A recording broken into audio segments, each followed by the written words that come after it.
तो हमने तैयार कर लिया है साहब, पर क्या चीनी फौज इसी रास्ते आएगी? पहाड़ तो बहुत बड़ा है और चीनी सेना तो कहीं से भी आ सकती है साहब। जसवंत, यदि कर्नल साहब ने यहाँ पे डिफेंस बनाने को कहा है तो कुछ तो मतलब होगा। जी साहब, पर साहब अचानक लड़ाई शुरू हो गई। चीन हमसे चाहता क्या है? ये कहानी बहुत पुरानी और लंबी है जसवंत। मैं सुनना चाहता हूँ साहब। ये जो चीन है ना जी। ये हमेशा से तिब्बत को हथियाना चाहता था, या यूं समझो कि अपने ही मुल्क का एक हिस्सा मानता था। तो तिब्बत को अपना हिस्सा माने साहब, हमसे क्या परेशानी है उसको? मैंने कहा ना कि कहानी बहुत पुरानी और लंबी है। जब से चीन ने तिब्बत पर कब्जा किया है तो जिस जमीन पे अभी हम खड़े हैं ना, जी साहब, इस जमीन को भी वो तिब्बत का दक्षिणी हिस्सा मानता है। साहब मैं ये जानना चाहता हूँ, ये जमीन हमारी है या चीन की है? हमारी है। साहब 1 इंच भी नहीं लेने देंगे साहब, चाहे किसी भी हद तक पहुंचना पड़े फिर हमें। गुड। फिर क्या हुआ साहब? विद्रोह, तिब्बतियों का विद्रोह, जिसके चलते उनके धर्मगुरु को वहां से निकलना पड़ा। दलाई लामा। और फिर भारत ने उन्हें शरण दी और चीन तिलमिला उठा, है ना साहब? ये सब तुमने कहां सुना? पढ़ा है साहब, पढ़ने का शौक था ना साहब। शाबाश। साहब आगे की कार्रवाई के लिए क्या ऑर्डर्स हैं? पेट्रोलिंग करनी पड़ेगी।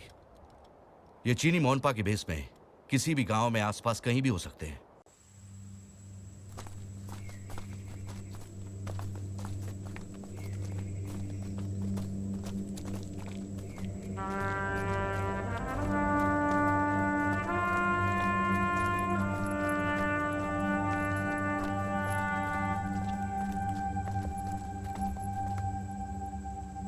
अच्छा, तो ये है जिमितांग वैली। हाँ यही है जिमितांग वैली। खूबसूरत है ना? बहुत खूबसूरत है। और यही वो जगह है जहाँ से दुश्मन हम तक आसानी से पहुँच सकता है। और मुझे लगता है कि हम इस वक्त चीन और भूटान के बीच में कहीं खड़े हैं। मतलब जहाँ हम खड़े हैं ये हमारा मुल्क नहीं है? अबे हमारा ही मुल्क है। अबे जमीन तो हमारी है, बस हमारे दोनों तरफ दूसरे मुल्क हैं। अच्छा? मतलब बेटा इधर से बचा तो उधर वाला गोली मार देगा, और उधर से बचा तो इधर वाला गोली मार देगा। कौन मार देगा गोली? कोई नहीं मारता गोली। अबे राम सिंह ऐसी पड़ती है गोली। बेटे नहीं पड़ती गोली, दूर दूर तक तो कोई दिख नहीं रहा। पेड़ के पीछे मूवमेंट है, पोजीशन लो जल्दी।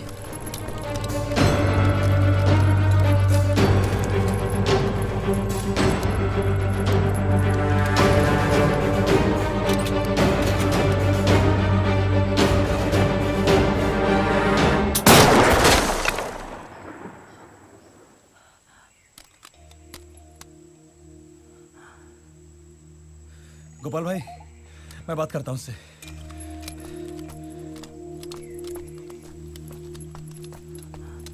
ए लड़की, क्या कर रही थी यहाँ पे? हम कुछ नहीं किया, हम अपना याक खोजते खोजते इधर आए, हमें माफ कर दीजिए। यहाँ खोजते खोजते आया? हाँ। खोपड़ी उठ जाती है इसके भी, मालूम है? फ्रंट एरिया है ये। चलो सीधा नीचे, सीधा नीचे, चलो चलो। सीधा नीचे। और दिखना मत उसके बाद।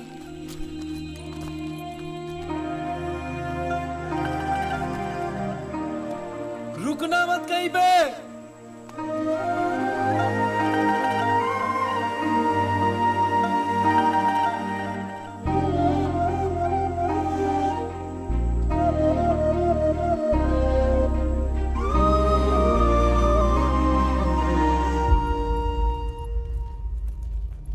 जेंटलमैन, चाइनीज आर्मी इस वक्त नामकाचू वैली के आसपास है। हम तक पहुंचने में उन्हें लगभग 7 या 8 दिन लग सकते हैं। हमें यह भी नहीं पता कि वो कितने हैं। हाँ, ये जरूर पता है कि मशीनी तौर पे वो हमसे ज्यादा ताकतवर है। वो जिन रास्तों से हम तक पहुंच सकते हैं वो है ये जिमितांग, जो यहाँ की सबसे बड़ी नदी है।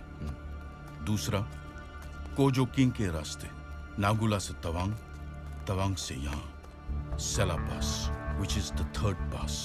वो सला पास से हम तक पहुंचेंगे। उसकी चिंता मत कीजिए साहब, हमारे एक एक जवान उनके 10 के बराबर है। वो जोन से रास्ते से आ रहे आने दो साहब जी। आपके पास पहाड़ी फौज है और पहाड़ों का गणित विज्ञान एक पहाड़ी समझता है। इंतजार तो हमें भी है, आने दीजिए साहब। असला बारूद भले ही कम हो हमारे पास, पर हमारे जवानों का हौसला किसी से कम नहीं है। वेल डन माय बॉयज, मुझे मेरे सिपाहियों पर पूरा भरोसा है। अब उस घड़ी का इंतजार है जब हमारा उनसे सामना होगा। वो 4th गढ़वाल राइफल्स एक नया इतिहास लिखेगा। लिखेंगे साहब, लिखेंगे साहब।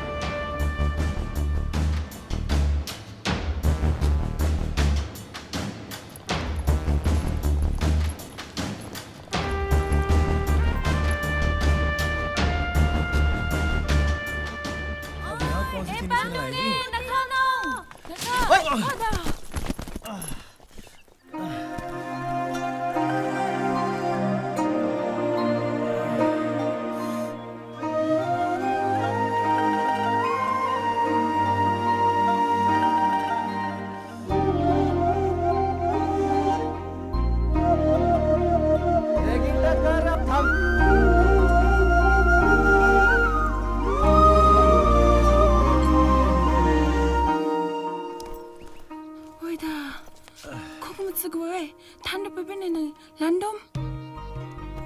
क्या बोल रही है?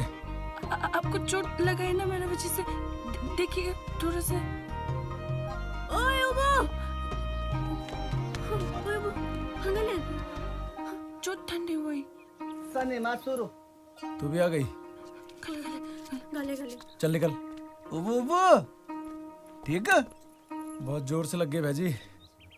चलो।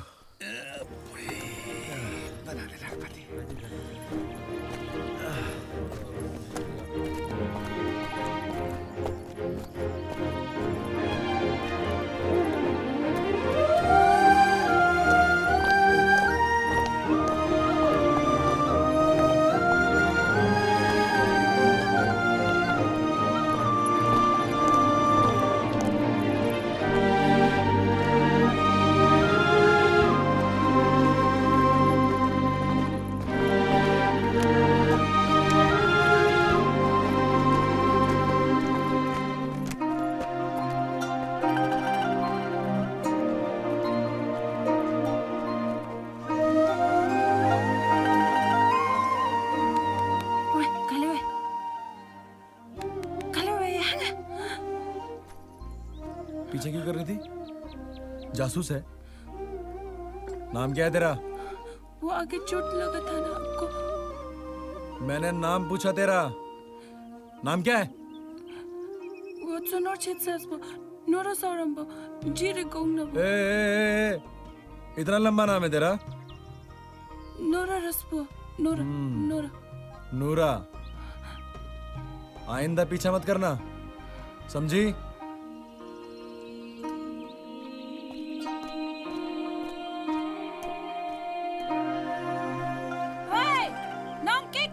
क्या बोली?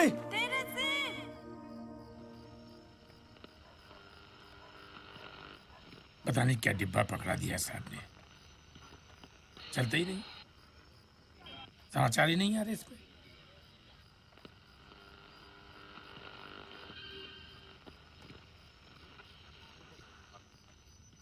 ये आकाशवाणी है, खबरें बॉर्डर से। भारत चीन के रिश्तों में कड़वाहट अब युद्ध का रूप ले रही है। प्रधानमंत्री जवाहरलाल नेहरू ने अपने संदेश में कहा कि अगर हालात ऐसे ही बने रहे तो जल्द ही हमें युद्ध का सामना करना पड़ सकता है। प्रधानमंत्री ने देशवासियों से शांति बनाए रखने की अपील की है। अब खबरें खेल जगत से। भारतीय हॉकी टीम 20 दिन के विदेश दौरे से जीतकर स्वदेश लौट गई। जस्सू के पिताजी, मुझे तो बहुत चिंता हो रही है। अपने जस्सू की पलटन भी वही है ना? पता नहीं कैसा होगा मेरा बेटा। परेशान मत हो लीला, कुछ नहीं होगा हमारे बेटे को। हे भैरव, हे नरसिंह, मेरे बच्चे की रक्षा करना पता नहीं कैसा होगा, किस हाल में होगा। क्या दरबान भाई, क्या बार बार अपनी बंदूक चमकाते रहते हो? सही तो चमक रही है, और कितना चमकाओगे? हाँ बोला, सैनिक का गहना उसका हथियार होता है, इसलिए मैं अपनी बंदूक को ना प्रेमिका की तरह रखता हूँ। सही कह रहे हो भाई, बिल्कुल गहने की तरह चमक रही तुम्हारी बंदूक। ये जिंदाबाद तो हम सब जिंदाबाद, ये मुल्क जिंदाबाद। ये बात ये अपनी माँ का सही बोला रे दरबान। ये भी बोला। ये हमसे रूठी तो हम सब की जिंदगी रूठ जाएगी। सही राम कहा राम दरबान राजे, भाई। राम राम राम राम भाई लोग। कौन रूठ गए तेरे लोग? अरे अपने दरबान भाई बस अपनी प्रेमिका के बारे में बता रहे थे। अच्छा, क्या दरबान भाई, शादी वादी हुई कि नहीं हुई? जंग से लौटूंगा तो शादी भी कर लूंगा। पर भाई तब गन वन मत चमकाते रहना। अरे तब तो वो मुझे चमकाएगी सुबह शाम।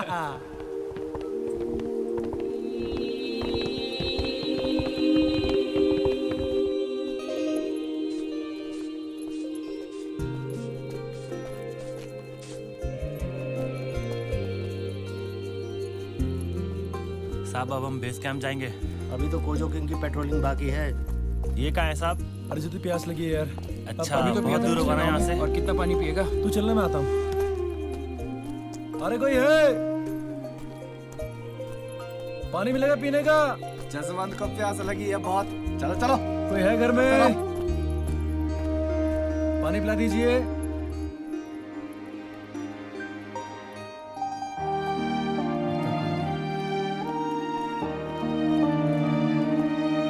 रुको रुको, है पानी है।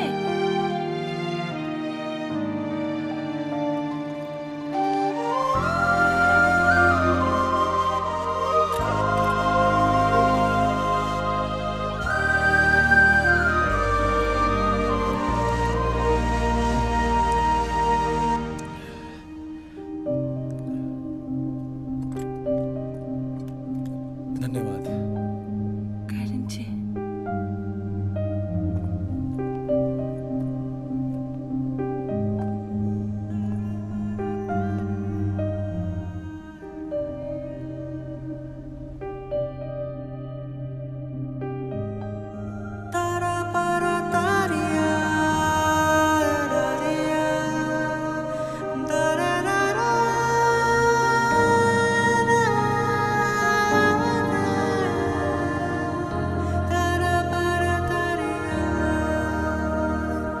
तुम बेपना परसी हो बूंद बन के फिसलती हुई जिस्म की रूह में।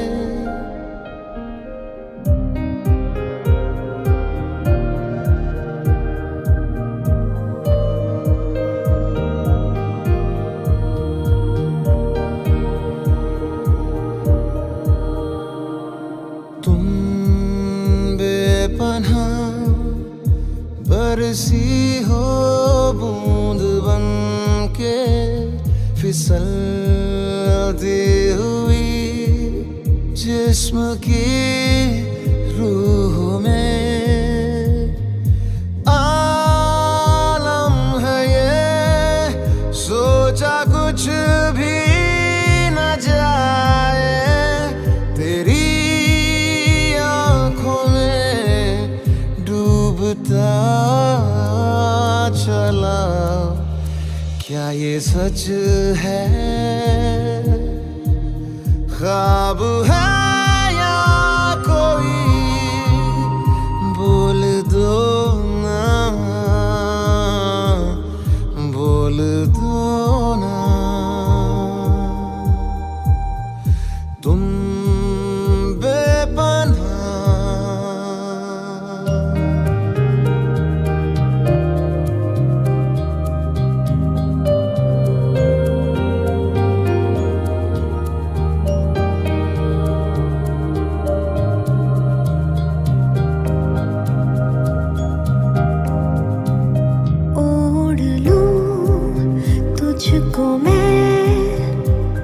बना के गर्म चादर इस कदर टूट जाऊं तेरी बाहों में आकर।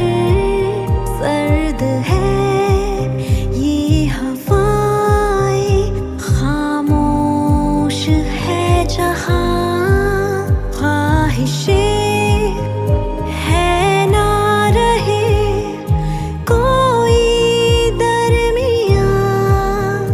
एहसास कुछ अलग है, बस ना मेरा मुझ पे अब है। क्या ये सच है, ख्वाब है या कोई, बोल दो ना, बोल दो